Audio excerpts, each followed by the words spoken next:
আসসালামু আলাইকুম রহমতুল্লাহি ওয়া বারাকাতুহু। চোর ধরুন, চোরকে শাস্তা করুন। চুরির মাল ফেরত পেতে কী কী আমল করবেন আজকে সম্পূর্ণ কিছু আপনাদেরকে বলে দেওয়ার চেষ্টা করব ইনশাআল্লাহ। আল্লাহ পাক রব্বুল আলামিন পবিত্র কালামুল্লাহ শরীফের মধ্যে 6666 খানা আয়াত নাজিল করে দিয়েছেন। তো এর মধ্যে একখানা আয়াত আছে, এই আয়াতে কারিমাকে অনেকেই খতমি ইউনুস বলে, আবার অনেকেই জালালি খতম বলে থাকেন। তো এই খতমে ইউনুস বা জালালি খতম যদি আপনি পড়েন, তাহলে যে চোর আপনার মাল নিয়েছে ইনশাআল্লাহ সেই চোর মাল ফেরত দিতে বাধ্য হবে। যদি সেই চোর মাল ফেরত না দেয়, তাহলে তার গলা দিয়ে নাক দিয়ে রক্ত বের হবে ইনশাআল্লাহ। এজন্য এটা আপনি কিভাবে করবেন, অথবা আপনার বাসায় যদি বেশি লোক থাকে তাদেরকে নিয়েও করতে পারেন, যেহেতু এটি 1,30,000 বার পড়তে হয় এবং প্রতি 100 বার পর, অর্থাৎ আপনি যখন পড়বেন লা ইলাহা ইল্লা আনতা সুবহানাকা ইন্নী কুনতু মিনাজ জালিমিন, এই আয়াতে কারিমার যখন আপনার 100 বার হয়ে যাবে, প্রতি 100 বার পর আপনাকে পড়তে হবে ফাস্তাজাবনা লাহু ওয়া নাজ্জাইনাহু মিনাল গাম্মি ওয়া কাযালিকা নুনজিল মুমিনিন। এভাবে আপনি এই পুরো আয়াতটা আপনাকে পড়তে হবে।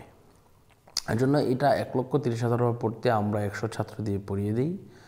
আপনাদের ফ্যামিলিতে যদি লোক থাকে ইনশাল্লাহ আপনারা আপনাদের ফ্যামিলির লোকদেরকে নিয়ে পড়তে পারেন, কোনো অসুবিধা নেই ইনশাল্লাহ।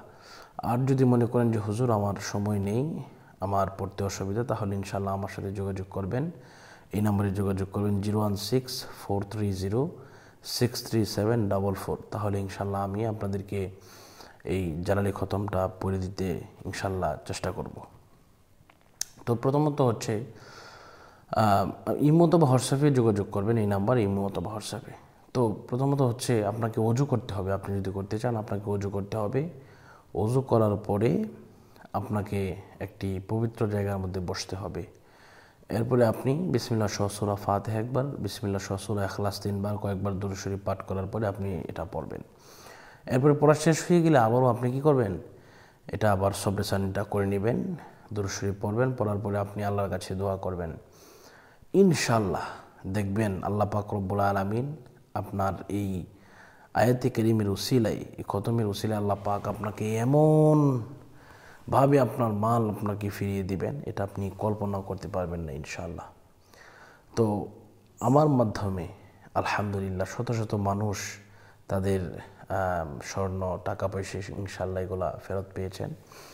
তো এটা আপনাদের কে আমি সাহায্য করতে আমি প্রস্তুত আছি। তো বিষয়টা হচ্ছে কোনোভাবেই এই কথা বলা যাবে না যে এটা আমি বের করে দিয়েছি। আমি হচ্ছে উসিলা, আল্লাহর কালামের দ্বারাই, দেওয়ার মালিক হচ্ছে আল্লাহ। আল্লাহ পাক আমাদের সকলকে কবুল করুন, মঞ্জুর করুন। আজকের মতো এই পর্যন্ত বিদায় নিচ্ছি। আসসালামু আলাইকুম রহমতুল্লাহি ওয়া বারাকাতুহু।